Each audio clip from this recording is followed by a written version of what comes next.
Elizabeth II, Elizabeth Alexandra Mary, 21st April 1926 to 8th of September 2022, was Queen of the United Kingdom and other Commonwealth realms from the 6th of February 1952 until her death in 2022. She was Queen Regnant of 32 sovereign states over the course of her lifetime and remained the monarch of 15 realms by the time of her death. Her reign of over 70 years is the longest of any British monarch and the longest verified reign of any female head of state in history. Elizabeth was born in Mayfair, London, during the reign of her paternal grandfather, King George V. She was the first child of the Duke and Duchess of York, later King George VI and Queen Elizabeth, the Queen Mother. Her father acceded to the throne in 1936 upon the abdication of his brother Edward VIII, making the 10-year-old Princess Elizabeth the heir presumptive. She was educated privately at home and began to undertake public duties during the Second World War, serving in the Auxiliary Territorial Service. In November 1947, she married Philip Mountbatten, a former Prince of Greece and Denmark, and their marriage lasted 73 years until his death in 2021. They had 4 children: Charles, Anne, Andrew, and Edward. When her father died in February 1952, Elizabeth, then 25 years old, became Queen of 7 independent Commonwealth countries: the United Kingdom, Canada, Australia, New Zealand, South Africa, Pakistan, and Ceylon, known today as Sri Lanka, as well as head of the Commonwealth. Elizabeth reigned as a constitutional monarch through major political changes such as the Troubles in Northern Ireland, devolution in the United Kingdom, the decolonization of Africa, and the United Kingdom's accession to the European communities and withdrawal from the European Union. The number of her realms varied over time as territories gained independence and some realms became republics. As queen, Elizabeth was served by more than 170 prime ministers across her realms. Her many historic visits and meetings included state visits to China in 1986, to Russia in 1994, and to the Republic of Ireland in 2011, and meetings with 5 popes and 14 U.S. presidents. Significant events included Elizabeth's coronation in 1953 and the celebrations of her silver, golden, diamond, and platinum jubilees in 1977, 2002, 2012, and 2022, respectively. Although she faced occasional Republican sentiment and media criticism of her family, particularly after the breakdowns of her children's marriages, her annus horribilis in 1992, and the death in 1997 of her former daughter-in-law Diana, support for the monarchy in the United Kingdom remained consistently high throughout her lifetime, as did her personal popularity. Elizabeth died aged 96 at Balmoral Castle in September 2022 and was succeeded by her eldest son, Charles III. Early life. Elizabeth was born on the 21st of April 1926, the first child of Prince Albert, Duke of York, later King George VI, and his wife Elizabeth, Duchess of York, later Queen Elizabeth, the Queen Mother. Her father was the second son of King George V and Queen Mary, and her mother was the youngest daughter of Scottish aristocrat Claude Bowes-Lyon, 14th Earl of Strathmore and Kinghorn. She was delivered at 2:40 GMT by caesarean section at her maternal grandfather's London home, 17 Bruton Street in Mayfair. The Anglican Archbishop of York, Cosmo Gordon Lang, baptized her in the private chapel of Buckingham Palace on the 29th of May, and she was named Elizabeth after her mother, Alexandra after her paternal great-grandmother, who had died 6 months earlier, and Mary after her paternal grandmother. She was called Lilibet by her close family, based on what she called herself at first. She was cherished by her grandfather George V, whom she affectionately called Grandpa England, and her regular visits during his serious illness in 1929 were credited in the popular press and by later biographers with raising his spirits and aiding his recovery. Elizabeth's only sibling, Princess Margaret, was born in 1930.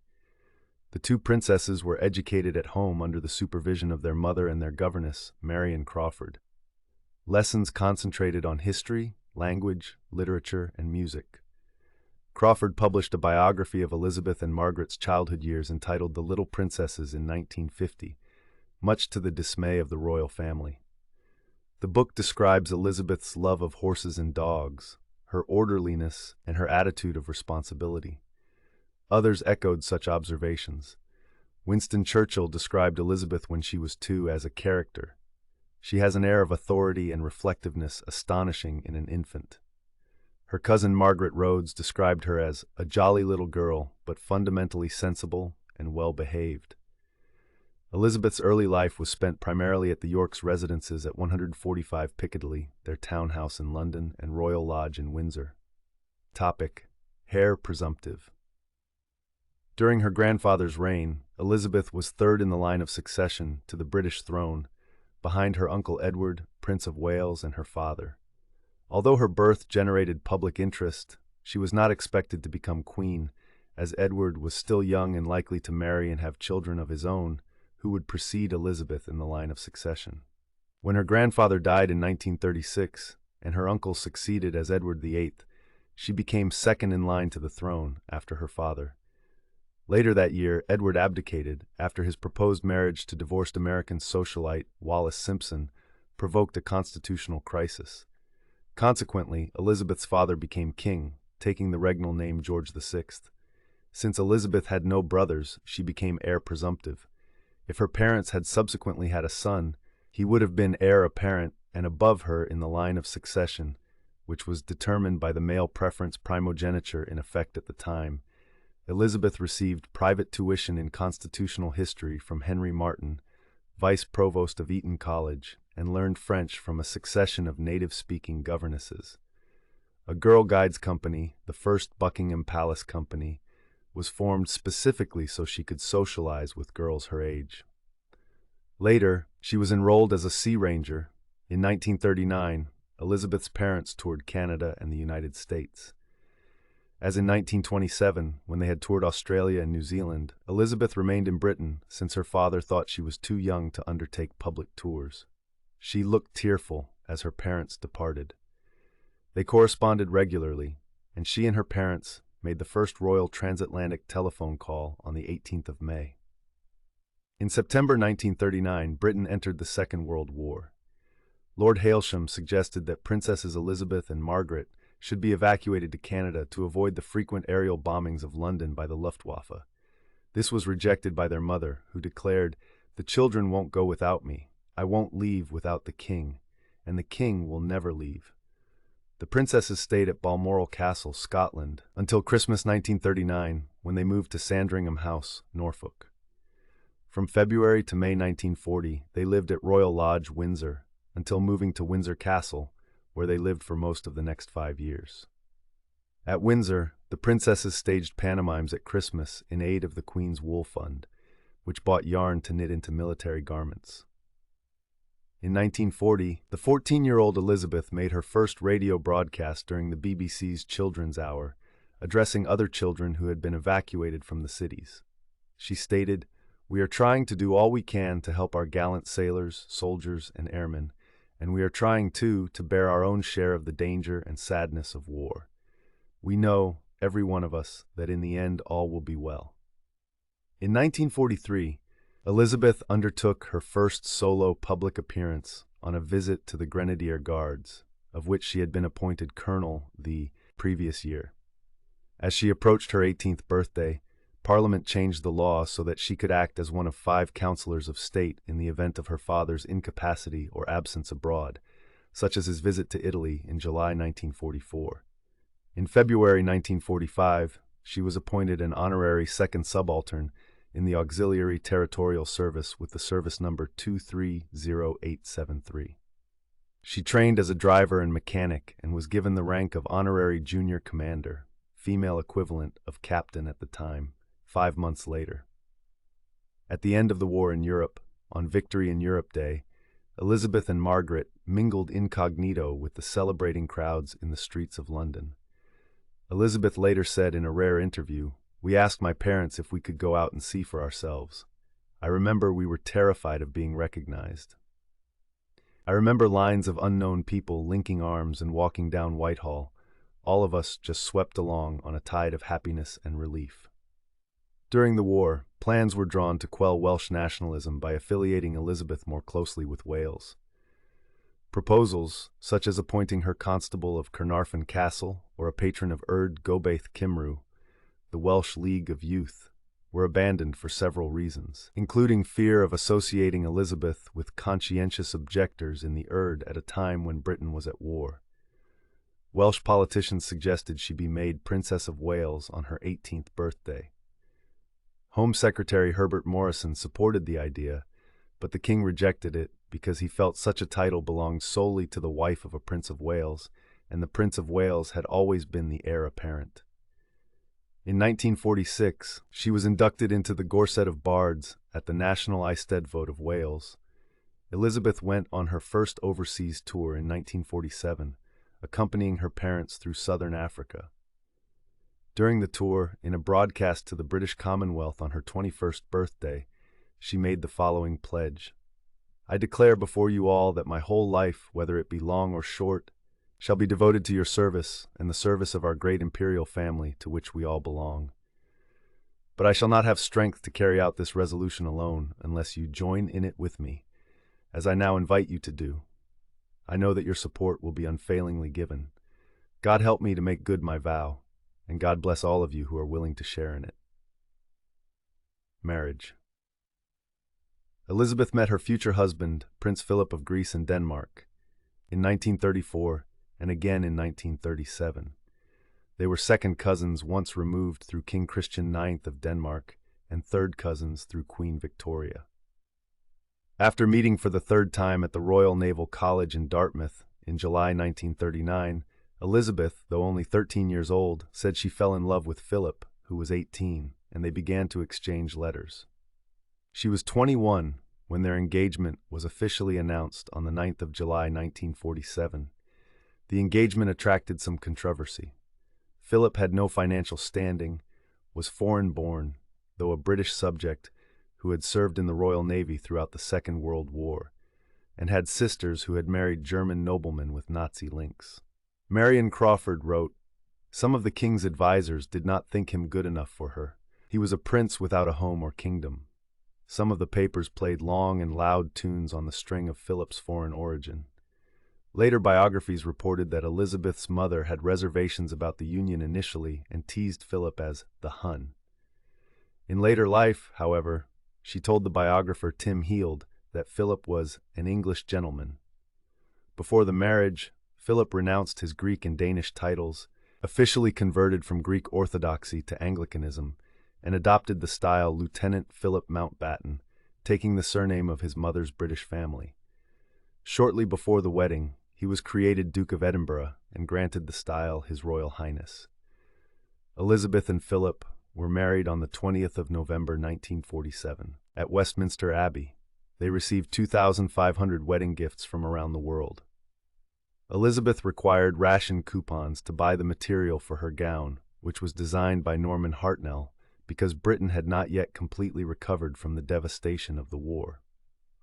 In post-war Britain, it was not acceptable for Philip's German relations, including his 3 surviving sisters, to be invited to the wedding. Neither was an invitation extended to the Duke of Windsor, formerly King Edward VIII. Elizabeth gave birth to her first child, Charles, in November 1948.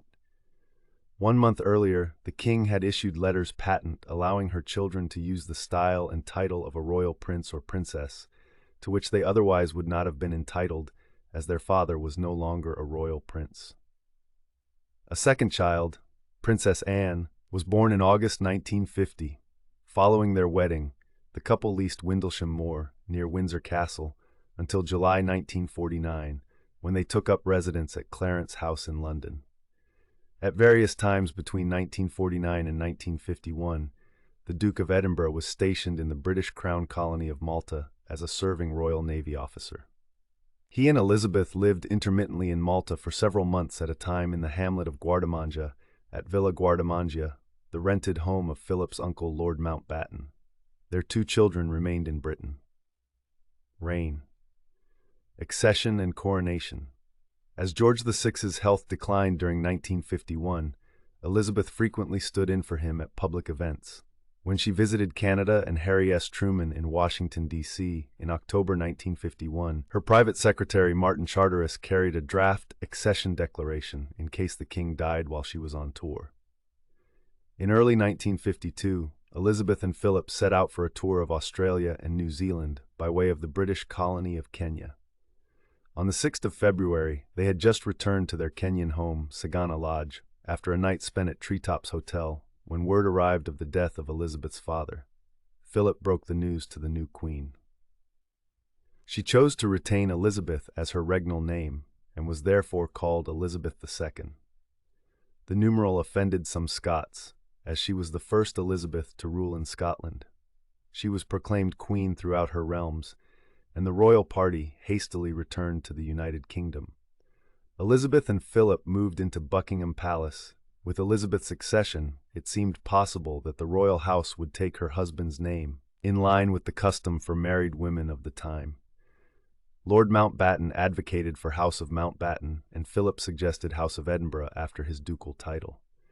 The British Prime Minister, Winston Churchill, and Elizabeth's grandmother, Queen Mary, favored the retention of the House of Windsor. Elizabeth issued a declaration on the 9th of April 1952 that the royal house would continue to be Windsor. Philip complained, "I am the only man in the country not allowed to give his name to his own children." In 1960, the surname Mountbatten-Windsor was adopted for Philip and Elizabeth's male line descendants, who do not carry royal titles. Amid preparations for the coronation, Princess Margaret told her sister she wished to marry Peter Townsend, a divorcee 16 years Margaret's senior with 2 sons from his previous marriage. Elizabeth asked them to wait for a year. In the words of her private secretary, the Queen was naturally sympathetic towards the princess, but I think she hoped, given time, the affair would peter out.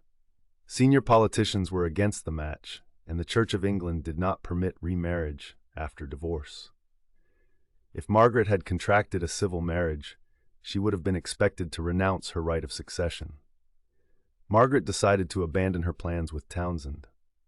In 1960, she married Anthony Armstrong Jones, who was created Earl of Snowdon the following year. They were divorced in 1978. She did not remarry. Despite the death of Queen Mary on the 24th of March 1953, the coronation went ahead as planned on the 2nd of June, as Mary had requested. The coronation ceremony in Westminster Abbey was televised for the first time, with the exception of the anointing and communion.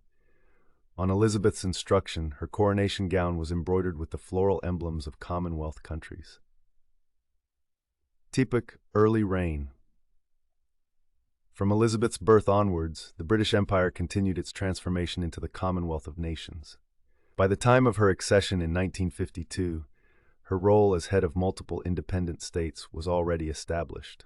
In 1953, Elizabeth and her husband embarked on a 7-month round-the-world tour, visiting 13 countries and covering more than 40,000 miles, 64,000 kilometers, by land, sea, and air. She became the first reigning monarch of Australia and New Zealand to visit those nations. During the tour, crowds were immense. 3/4 of the population of Australia were estimated to have seen her. Throughout her reign, Elizabeth made hundreds of state visits to other countries and tours of the Commonwealth. She was the most widely traveled head of state.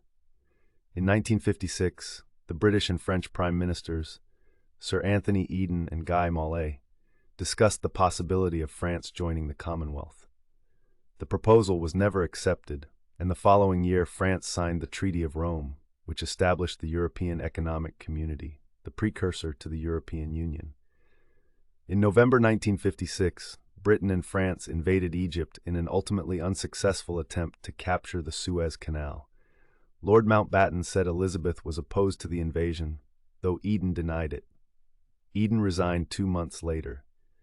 The governing Conservative Party had no formal mechanism for choosing a leader, meaning that it fell to Elizabeth to decide whom to commission to form a government following Eden's resignation. Eden recommended she consult Lord Salisbury, the Lord President of the Council. Lord Salisbury and Lord Kilmuir, the Lord Chancellor, consulted the British Cabinet, Churchill, and the chairman of the Backbench 1922 Committee, resulting in Elizabeth appointing their recommended candidate. Harold Macmillan. The Suez Crisis and the choice of Eden's successor led in 1957 to the first major personal criticism of Elizabeth. In a magazine, which he owned and edited, Lord Altrincham accused her of being out of touch. Altrincham was denounced by public figures and slapped by a member of the public appalled by his comments. 6 years later, in 1963, Macmillan resigned and advised Elizabeth to appoint Alec Douglas Home as the Prime Minister, advice she followed. Elizabeth again came under criticism for appointing the Prime Minister on the advice of a small number of ministers or a single minister. In 1965, the Conservatives adopted a formal mechanism for electing a leader, thus relieving the Queen of her involvement. In 1957, Elizabeth made a state visit to the United States, where she addressed the United Nations General Assembly on behalf of the Commonwealth. On the same tour, she opened the 23rd Canadian Parliament, becoming the first monarch of Canada to open a parliamentary session. 2 years later, solely in her capacity as Queen of Canada, she revisited the United States and toured Canada. In 1961, she toured Cyprus, India, Pakistan, Nepal, and Iran.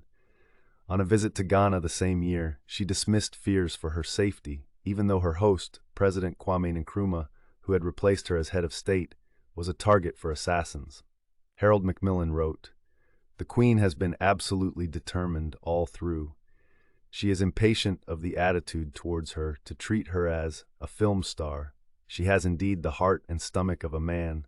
She loves her duty and means to be a queen." Before her tour through parts of Quebec in 1964, the press reported extremists within the Quebec separatist movement were plotting Elizabeth's assassination. No attempt was made, but a riot did break out while she was in Montreal. Elizabeth's calmness and courage in the face of the violence was noted. Elizabeth gave birth to her third child, Prince Andrew, in February 1960, which was the first birth to a reigning British monarch since 1857. Her fourth child, Prince Edward, was born in March 1964. Topic: political reforms and crises. The 1960s and 1970s saw an acceleration in the decolonization of Africa and the Caribbean. More than 20 countries gained independence from Britain as part of a planned transition to self-government. In 1965, however, the Rhodesian Prime Minister, Ian Smith, in opposition to moves towards majority rule, unilaterally declared independence while expressing loyalty and devotion to Elizabeth, declaring her Queen of Rhodesia. Although Elizabeth formally dismissed him and the international community applied sanctions against Rhodesia, his regime survived for over a decade. As Britain's ties to its former empire weakened, the British government sought entry to the European community, a goal it achieved in 1973. In 1966, the Queen was criticized for waiting 8 days before visiting the village of Aberfan, where a mining disaster claimed the lives of 116 children and 28 adults. Charteris said that the delay, made on his advice, was a mistake that she later regretted. Elizabeth toured Yugoslavia in October 1972, becoming the first British monarch to visit a communist country. She was received at the airport by President Josip Broz Tito, and a crowd of thousands greeted her in Belgrade. In February 1974, the British Prime Minister Edward Heath advised Elizabeth to call a general election in the middle of her tour of the Austronesian Pacific Rim, requiring her to fly back to Britain. The election resulted in a hung parliament. Heath's Conservatives were not the largest party, but could stay in office if they formed a coalition with the Liberals. When discussions on forming a coalition foundered, Heath resigned, and Elizabeth asked the leader of the opposition, Labour's Harold Wilson, to form a government.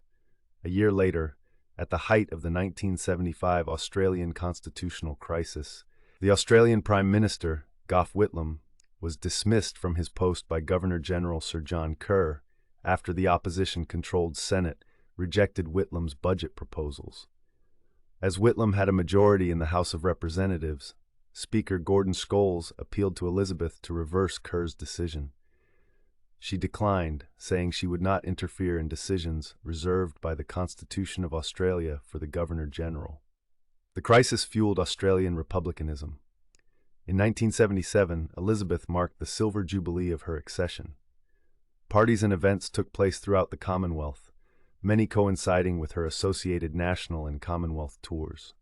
The celebrations reaffirmed Elizabeth's popularity, despite virtually coincident negative press coverage of Princess Margaret's separation from her husband, Lord Snowdon. In 1978, Elizabeth endured a state visit to the United Kingdom by Romania's communist leader, Nicolae Ceausescu, and his wife Elena, though privately she thought they had blood on their hands. The following year brought two blows. One was the unmasking of Anthony Blunt, former surveyor of the Queen's pictures, as a communist spy. The other was the assassination of her uncle-in-law, Lord Mountbatten, by the Provisional Irish Republican Army, according to Paul Martin Sr. By the end of the 1970s, Elizabeth was worried the crown had little meaning for Pierre Trudeau, the Canadian Prime Minister. Tony Benn said Elizabeth found Trudeau rather disappointing. Trudeau's supposed republicanism seemed to be confirmed by his antics, such as sliding down banisters at Buckingham Palace and pirouetting behind Elizabeth's back in 1977, and the removal of various Canadian royal symbols during his term of office. In 1980, Canadian politicians sent to London to discuss the patriation of the Canadian Constitution found Elizabeth better informed than any of the British politicians or bureaucrats. She was particularly interested after the failure of Bill C-60, which would have affected her role as head of state. Topic: Perils and Dissent. During the 1981 Trooping the Colour ceremony, 6 weeks before the wedding of Prince Charles and Lady Diana Spencer, 6 shots were fired at Elizabeth from close range as she rode down the Mall, London, on her horse, Burmese. Police later discovered the shots were blanks. The 17-year-old assailant, Marcus Sargent, was sentenced to 5 years in prison and released after 3. Elizabeth's composure and skill in controlling her mount were widely praised. That October, Elizabeth was the subject of another attack while on a visit to Dunedin, New Zealand. Christopher John Lewis, who was 17 years old, fired a shot with a .22 rifle from the 5th floor of a building overlooking the parade, but missed. Lewis was arrested, but instead of being charged with attempted murder or treason, was sentenced to 3 years in jail for unlawful possession and discharge of a firearm. 2 years into his sentence, he attempted to escape a psychiatric hospital with the intention of assassinating Charles, who was visiting the country with Diana and their son, Prince William. From April to September 1982, Elizabeth's son Andrew served with British forces in the Falklands War, for which she reportedly felt anxiety and pride. On the 9th of July, she awoke in her bedroom at Buckingham Palace to find an intruder, Michael Fagan, in the room with her. In a serious lapse of security, assistance only arrived after 2 calls to the palace police switchboard. After hosting U.S. President Ronald Reagan at Windsor Castle in 1982 and visiting his California ranch in 1983, Elizabeth was angered when his administration ordered the invasion of Grenada, one of her Caribbean realms, without informing her. Intense media interest in the opinions and private lives of the royal family during the 1980s led to a series of sensational stories in the press, pioneered by the Sun tabloid.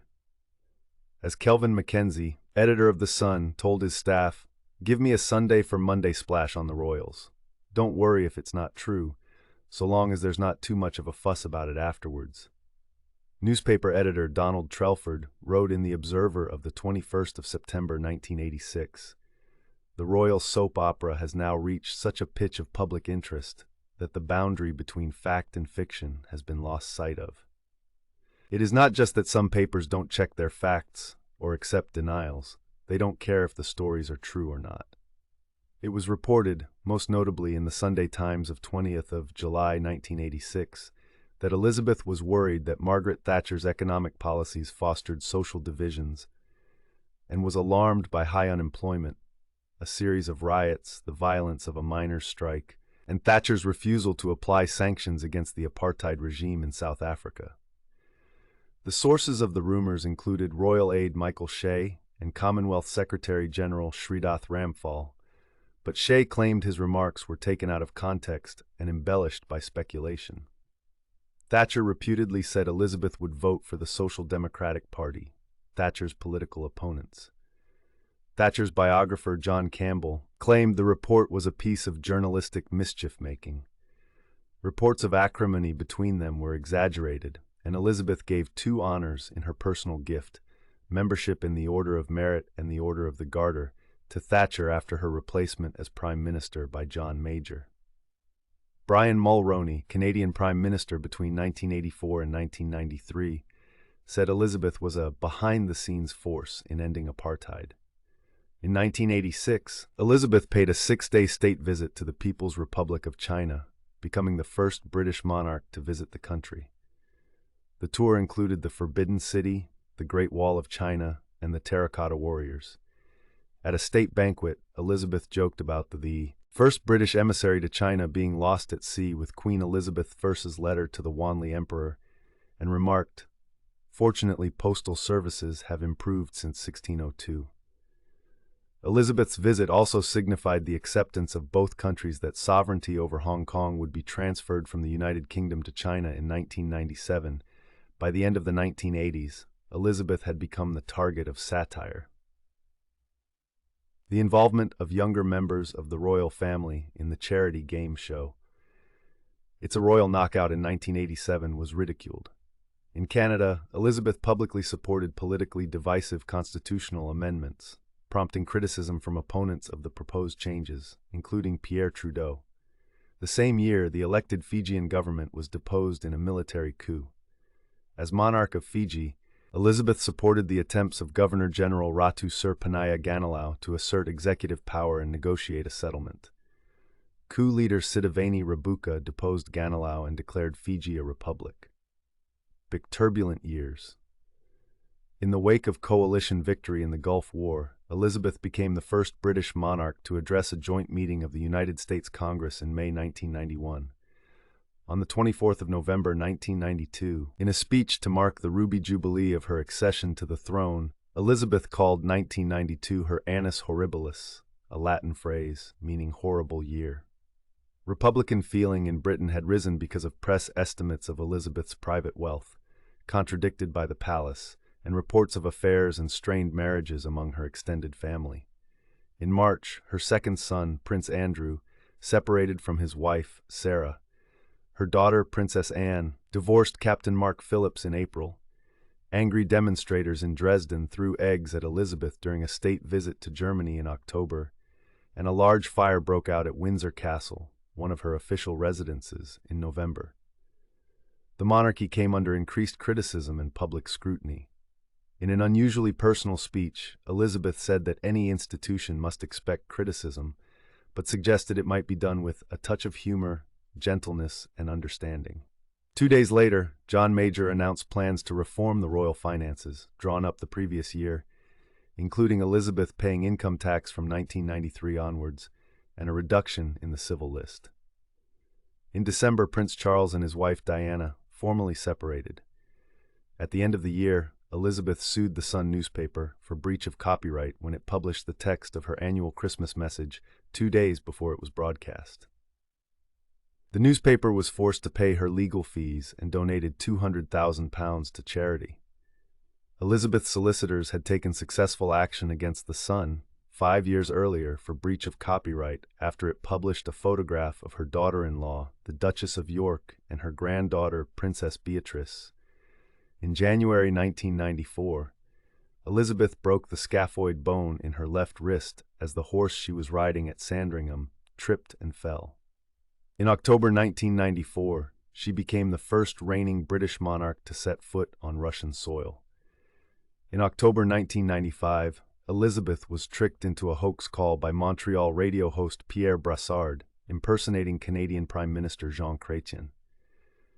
Elizabeth, who believed that she was speaking to Chrétien, said she supported Canadian unity and would try to influence Quebec's referendum on proposals to break away from Canada. In the year that followed, public revelations on the state of Charles and Diana's marriage continued. In consultation with her husband and John Major, as well as the Archbishop of Canterbury, George Carey, and her private secretary, Robert Fellows, Elizabeth wrote to Charles and Diana at the end of December 1995, suggesting that a divorce would be advisable. In August 1997, a year after the divorce, Diana was killed in a car crash in Paris. Elizabeth was on holiday with her extended family at Balmoral. Diana's 2 sons, Princes William and Harry, wanted to attend church, so Elizabeth and Philip took them that morning. Afterwards, for 5 days, the royal couple shielded their grandsons from the intense press interest by keeping them at Balmoral, where they could grieve in private. But the royal family's silence and seclusion, and the failure to fly a flag at half-mast over Buckingham Palace, caused public dismay. Pressured by the hostile reaction, Elizabeth agreed to return to London and address the nation in a live television broadcast on the 5th of September, the day before Diana's funeral. In the broadcast, she expressed admiration for Diana and her feelings as a grandmother for the two princes. As a result, much of the public hostility evaporated. In October 1997, Elizabeth and Philip made a state visit to India, which included a controversial visit to the site of the Jallianwala Bagh massacre to pay her respects. Protesters chanted, "Killer Queen, go back," and there were demands for her to apologize for the action of British troops 78 years earlier. At the memorial in the park, she and Philip laid a wreath and stood for a 30-second moment of silence. As a result, much of the fury among the public softened, and the protests were called off. That November, Elizabeth and her husband held a reception at Banqueting House to mark their golden wedding anniversary. Elizabeth made a speech and praised Philip for his role as a consort, referring to him as "my strength and stay." In 1999, as part of the process of devolution within the UK, Elizabeth formally opened newly established legislatures for Wales and Scotland, the National Assembly for Wales at Cardiff in May, and the Scottish Parliament at Edinburgh in July. Dawn of the New Millennium. On the eve of the new millennium, Elizabeth and Philip boarded a vessel from Southwark, bound for the Millennium Dome. Before passing under Tower Bridge, Elizabeth lit the National Millennium Beacon in the Pool of London using a laser torch. Shortly before midnight, she officially opened the dome. During the singing of Auld Lang Syne, Elizabeth held hands with Philip and British Prime Minister Tony Blair. In 2002, Elizabeth marked her Golden Jubilee, the 50th anniversary of her accession. Her sister and mother died in February and March, respectively, and the media speculated on whether the Jubilee would be a success or a failure. She again undertook an extensive tour of her realms, beginning in Jamaica in February, where she called the farewell banquet memorable after a power cut plunged King's House, the official residence of the Governor-General, into darkness. As in 1977, there were street parties and commemorative events, and monuments were named to honor the occasion. 1 million people attended each day of the 3-day main Jubilee celebration in London, and the enthusiasm shown for Elizabeth by the public was greater than many journalists had anticipated.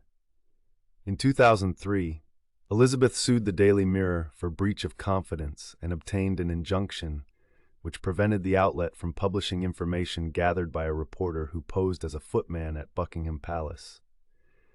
The newspaper also paid £25,000 towards her legal costs. Though generally healthy throughout her life, in 2003 she had keyhole surgery on both knees. In October 2006, she missed the opening of the new Emirates Stadium because of a strained back muscle that had been troubling her since the summer. In May 2007, citing unnamed sources, the Daily Telegraph reported that Elizabeth was exasperated and frustrated by the policies of Tony Blair, that she was concerned the British armed forces were overstretched in Iraq and Afghanistan, and that she had raised concerns over rural and countryside issues with Blair. She was, however, said to admire Blair's efforts to achieve peace in Northern Ireland. She became the first British monarch to celebrate a diamond wedding anniversary in November 2007. On the 20th of March 2008, at the Church of Ireland St. Patrick's Cathedral, Armagh, Elizabeth attended the first Maundy service held outside England and Wales. Elizabeth addressed the UN General Assembly for a second time in 2010, again in her capacity as Queen of all Commonwealth realms and head of the Commonwealth. The UN Secretary-General, Ban Ki-moon, introduced her as an anchor for our age. During her visit to New York, which followed a tour of Canada, she officially opened a memorial garden for British victims of the 9/11 attacks. Elizabeth's 11-day visit to Australia in October 2011 was her 16th visit to the country since 1954. By invitation of the Irish President, Mary McAleese, she made the first state visit to the Republic of Ireland by a British monarch in May 2011. Topic: Diamond Jubilee and Milestones. Elizabeth's 2012 Diamond Jubilee marked 60 years on the throne, and celebrations were held throughout her realms, the wider Commonwealth, and beyond. She and her husband undertook an extensive tour of the United Kingdom, while her children and grandchildren embarked on royal tours of other Commonwealth states on her behalf. On the 4th of June, Jubilee beacons were lit around the world. On the 18th of December, she became the first British sovereign to attend a peacetime cabinet meeting since George III in 1781. Elizabeth, who opened the 1976 Summer Olympics in Montreal, also opened the 2012 Summer Olympics and Paralympics in London, making her the first head of state to open 2 Olympic Games in 2 countries. For the London Olympics, she played herself in a short film as part of the opening ceremony, alongside Daniel Craig as James Bond. On the 4th of April 2013, she received an honorary BAFTA for her patronage of the film industry and was called the most memorable Bond girl yet at the award ceremony. On the 3rd of March 2013, Elizabeth stayed overnight at King Edward VII's hospital as a precaution after developing symptoms of gastroenteritis. A week later, she signed the new Charter of the Commonwealth. Because of her age and the need for her to limit traveling, in 2013, she chose not to attend the biennial Commonwealth Heads of Government meeting for the first time in 40 years. She was represented at the summit in Sri Lanka by Prince Charles. On the 20th of April 2018, the Commonwealth Heads of Government announced that Charles would succeed her as head of the Commonwealth, which she stated was her sincere wish. She underwent cataract surgery in May 2018. In March 2019, she gave up driving on public roads, largely as a consequence of a car crash involving her husband 2 months earlier. Elizabeth surpassed her great-great-grandmother, Queen Victoria, to become the longest-lived British monarch on the 21st of December 2007, and the longest-reigning British monarch and longest-reigning queen regnant and female head of state in the world on the 9th of September 2015. She became the oldest current monarch after King Abdullah of Saudi Arabia died on the 23rd of January 2015. She later became the longest-reigning current monarch and the longest-serving current head of state, following the death of King Bhumibol of Thailand on the 13th of October 2016, and the oldest current head of state on the resignation of Robert Mugabe of Zimbabwe on the 21st of November 2017. On the 6th of February 2017, she became the first British monarch to commemorate a Sapphire Jubilee, and on the 20th of November, she was the first British monarch to celebrate a platinum wedding anniversary. Philip had retired from his official duties as the Queen's consort in August 2017. Topic: Pandemic and Widowhood. On the 19th of March 2020, as the COVID-19 pandemic hit the United Kingdom, Elizabeth moved to Windsor Castle and sequestered there as a precaution. Public engagements were cancelled, and Windsor Castle followed a strict sanitary protocol nicknamed HMS Bubble. On the 5th of April, in a televised broadcast watched by an estimated 24 million viewers in the UK, she asked people to take comfort that while we may have more still to endure, better days will return. We will be with our friends again. We will be with our families again. We will meet again. On 8th of May, the 75th anniversary of VE Day, in a television broadcast at 9 p.m., the exact time at which her father George VI had broadcast to the nation on the same day in 1945, she asked people to never give up, never despair. In October, she visited the UK's Defence Science and Technology Laboratory in Wiltshire, her first public engagement since the start of the pandemic. On the 4th of November, she appeared masked for the first time in public during a private pilgrimage to the tomb of the unknown warrior at Westminster Abbey to mark the centenary of his burial. In 2021, she received her first and second COVID-19 vaccinations in January and April, respectively. Prince Philip died on the 9th of April 2021 after 73 years of marriage, making Elizabeth the first British monarch to reign as a widow or widower since Queen Victoria. She was reportedly at her husband's bedside when he died and remarked in private that his death had left a huge void. Due to the COVID-19 restrictions in place in England at the time, Elizabeth sat alone at Philip's funeral service, which evoked sympathy from people around the world. In her Christmas broadcast that year, which was ultimately her last, she paid a personal tribute to her beloved Philip, saying, "That mischievous, inquiring twinkle was as bright at the end as when I first set eyes on him." Despite the pandemic, Elizabeth attended the 2021 state opening of Parliament in May, the 47th G7 summit in June, and hosted U.S. President Joe Biden at Windsor Castle. Biden was the 14th U.S. president that the Queen had met. On the 5th of July, the 73rd anniversary of the founding of the UK's National Health Service, she announced that the NHS would be awarded the George Cross to recognize all NHS staff, past and present, across all disciplines and all 4 nations. In October 2021, she began using a walking stick during public engagements for the first time since her operation in 2004. Following an overnight stay in hospital on the 20th of October, her previously scheduled visits to Northern Ireland, the COP26 summit in Glasgow, and the 2021 National Service of Remembrance were cancelled on health grounds. On Christmas Day 2021, while she was staying at Windsor Castle, 19-year-old Jaswant Singh Chahal broke into the gardens using a rope ladder and carrying a crossbow with the aim of assassinating Elizabeth in revenge for the Amritsar massacre. Before he could enter any buildings, he was arrested and detained under the Mental Health Act. In 2023, he pleaded guilty to attempting to injure or alarm the sovereign. Topic: Platinum Jubilee and beyond. Elizabeth's Platinum Jubilee began on the 6th of February 2022, marking 70 years since she acceded to the throne on her father's death. On the eve of the date, she held a reception at Sandringham House for pensioners, local Women's Institute members, and charity volunteers. In her Accession Day message, Elizabeth renewed her commitment to a lifetime of public service, which she had originally made in 1947.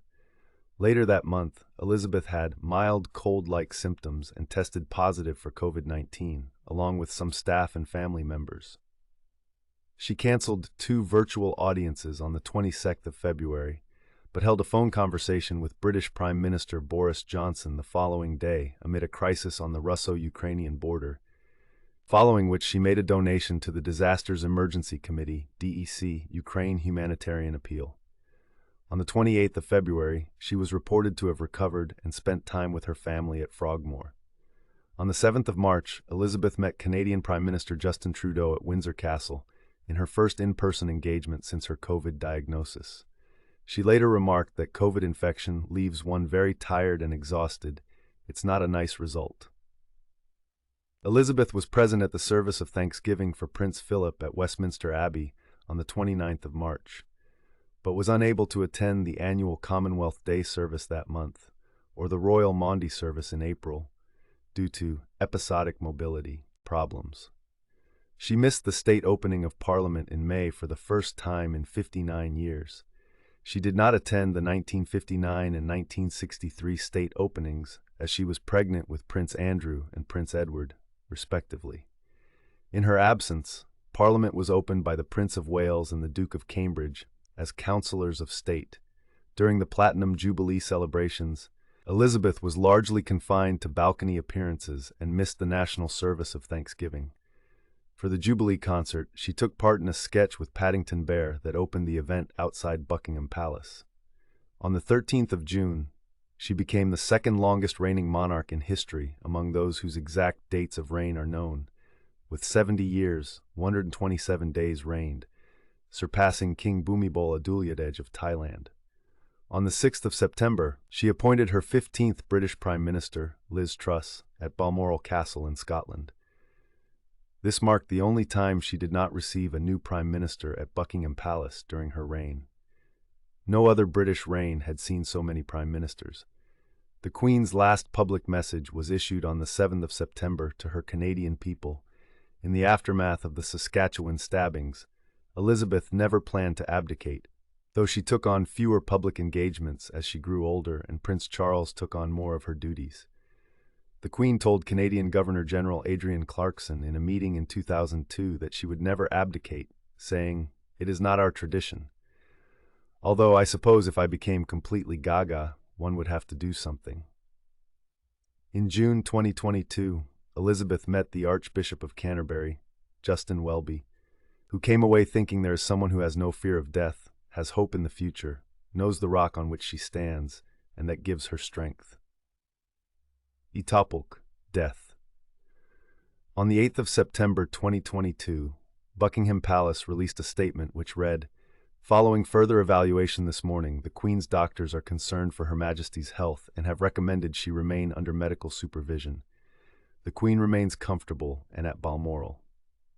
Her immediate family rushed to Balmoral to be by her side.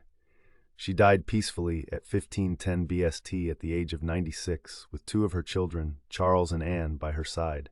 Charles immediately succeeded as monarch. Her death was announced to the public at 1830, setting in motion Operation London Bridge, and because she died in Scotland, Operation Unicorn. Elizabeth was the first monarch to die in Scotland since James V in 1542. Her death certificate recorded her cause of death as old age. On the 12th of September, Elizabeth's coffin was carried up the Royal Mile in a procession to St. Giles Cathedral, where the crown of Scotland was placed on it.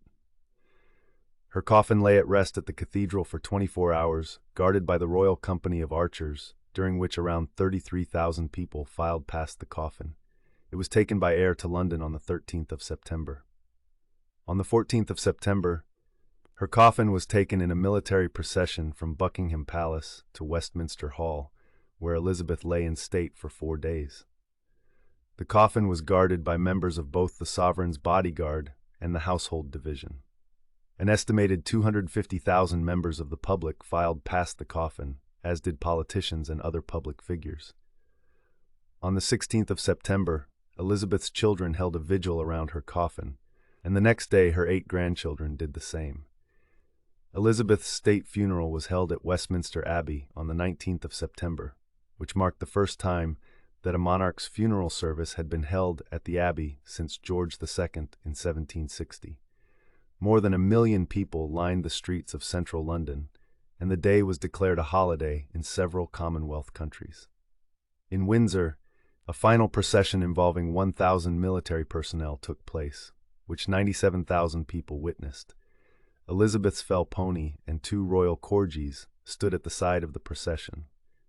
After a committal service at St. George's Chapel, Windsor Castle, Elizabeth was interred with her husband Philip in the King George VI Memorial Chapel later the same day in a private ceremony attended by her closest family members. Beliefs, activities, and interests. Elizabeth rarely gave interviews, and little was known of her political opinions, which she did not express explicitly in public. It is against convention to ask or reveal the monarch's views. When Times journalist Paul Routledge asked her about the miners' strike of 1984 to 85 during a royal tour of the newspaper's offices, she replied that it was all about one man, a reference to Arthur Scargill, with which Routledge disagreed. Routledge was widely criticized in the media for asking the question and claimed that he was unaware of the protocols. After the 2014 Scottish independence referendum, Prime Minister David Cameron was overheard saying that Elizabeth was pleased with the outcome. She had arguably issued a public coded statement about the referendum by telling one woman outside Balmoral Kirk that she hoped people would think very carefully about the outcome. It emerged later that Cameron had specifically requested that she register her concern. Elizabeth had a deep sense of religious and civic duty and took her coronation oath seriously. Aside from her official religious role as Supreme Governor of the established Church of England, she worshipped with that church and with the National Church of Scotland. She demonstrated support for interfaith relations and met with leaders of other churches and religions, including 5 popes, Pius XII, John Melanchthon, John Paul II, Benedict XVI, and Francis. A personal note about her faith often featured in her annual Christmas message broadcast to the Commonwealth. In 2000, she said, "To many of us, our beliefs are of fundamental importance. For me, the teachings of Christ and my own personal accountability before God provide a framework in which I try to lead my life. I, like so many of you, have drawn great comfort in difficult times from Christ's words and example." Elizabeth was patron of more than 600 organizations and charities. The Charities Aid Foundation estimated that Elizabeth helped raise over £1.4 billion for her patronages during her reign. Her main leisure interests included equestrianism and dogs, especially her Pembroke Welsh corgis. Her lifelong love of corgis began in 1933 with Dookie, the first corgi owned by her family. Scenes of a relaxed, informal home life were occasionally witnessed. She and her family, from time to time, prepared a meal together and washed the dishes afterwards. Media depiction and public opinion. In the 1950s, as a young woman at the start of her reign, Elizabeth was depicted as a glamorous fairy tale queen. After the trauma of the Second World War, it was a time of hope, a period of progress and achievement heralding a new Elizabethan age. Lord Altrinchem's accusation in 1957 that her speeches sounded like those of a priggish schoolgirl was an extremely rare criticism. In the late 1960s, attempts to portray a more modern image of the monarchy were made in the television documentary Royal Family and by televising Prince Charles's investiture as Prince of Wales. Elizabeth also instituted other new practices. Her first royal walkabout, meeting ordinary members of the public, took place during a tour of Australia and New Zealand in 1970. Her wardrobe developed a recognizable signature style, driven more by function than fashion.